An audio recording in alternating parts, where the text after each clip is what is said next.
بسم اللہ الرحمن الرحیم الحمدللہ وحدہ والصلاۃ والسلام علی من لا نبی بعدہ۔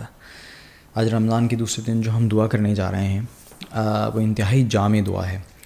ربنا آتنا فی الدنیا حسنۃ وفی الآخرۃ حسنۃ وقنا عذاب النار، یعنی کہ اے میرے رب مجھے دنیا کی بھی بھلائی عطا فرما اور آخرت کی بھلائی بھی عطا فرما اور آگ کے عذاب سے بچا۔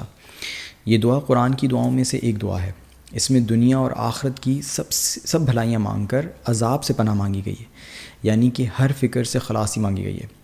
یہ بھی وہ دعا ہے جو ہم ہر نماز میں پڑھتے ہیں، اور اس قدر جامع ہے کہ ہر دعا اس میں خود بخود داخل ہو جاتی ہے۔ لیکن اس کے لیے انتہائی ضروری ہے کہ دعا کو دل سے اور دماغ کو حاضر رکھ کر مانگا جائے، کہ حدیث کے مطابق غافل دل کی دعا تو اللہ ویسے ہی رد کر دیتے ہیں، اور ساتھ ہی ساتھ دعا کے الفاظ کو سمجھ کر بھی مانگنا چاہیے۔ اللہ کہنے اور سننے والے دونوں کے لیے اس دعا کو قبول فرمائے۔ وما علینا الا البلاغ۔